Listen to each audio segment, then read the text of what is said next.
हम खुद ही चले जाएंगे तेरा शहर छोड़ के। ये गाना सुन लो ना, मिला लिया भैया। हाँ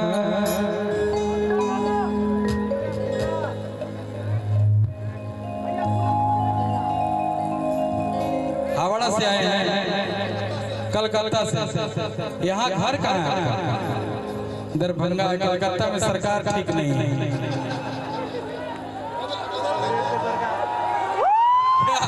हम तो कलकत्ता में जाते हैं, जय श्री राम।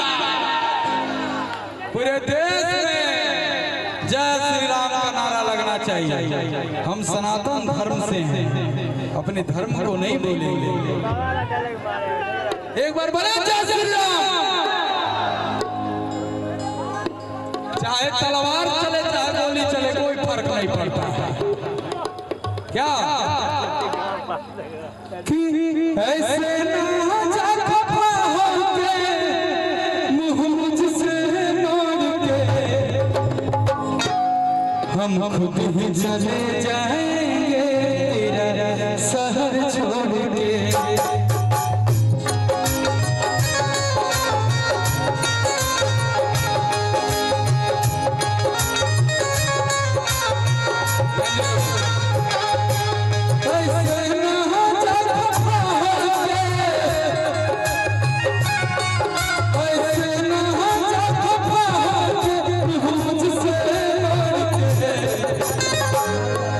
हम खुद ही चले जाएंगे तेरा शहर छोड़ के।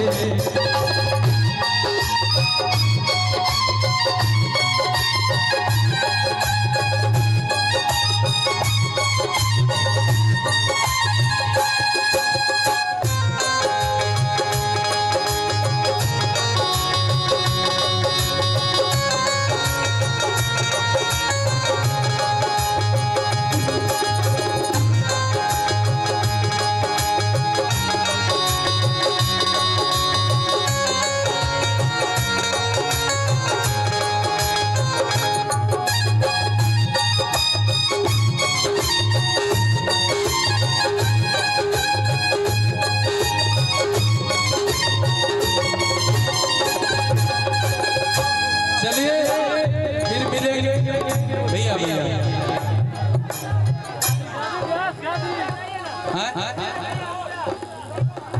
एक अंतरा। अच्छा चलिए। कुछ गम नहीं है उसका, मिटे मेरे अरमान।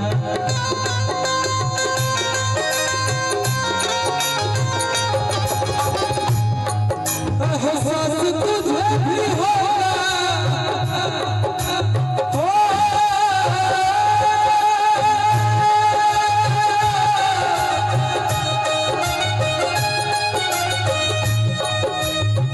गम नहीं है उसका, मिटे मेरे अरमान।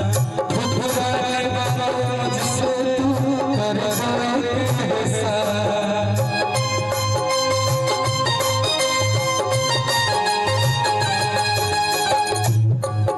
एहसास तुझे भी होगा, एहसास तुझे भी होगा, दिल मेरा लड़का वो कहा कि जा रही है तो जा। बिहार के हैं हम लोग, दिल मजबूत रखते हैं। बिहारी नहीं हो, बिहार यूपी झारखंड के लोग ऐसे भी पूरे देश में अगर काम करना छोड़ दे तो पूरे देश की सारी फैक्ट्रियां बंद हो जाएगी कि नहीं?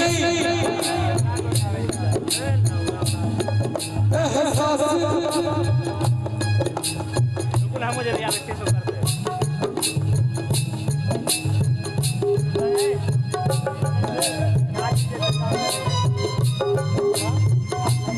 भैया। बिहार से है ना? अरे बिहार के बिहार के सारे मजदूर, बिहार के हर युवा बिहार का तस्वीर को बदल सकता है। एहसास तुझे भी होगा, एहसास तुझे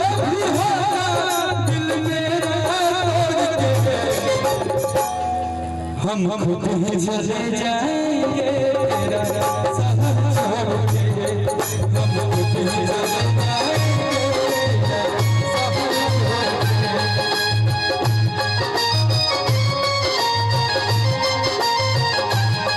हम खुद ही चले जाएंगे तेरा साथ छोड़ेंगे।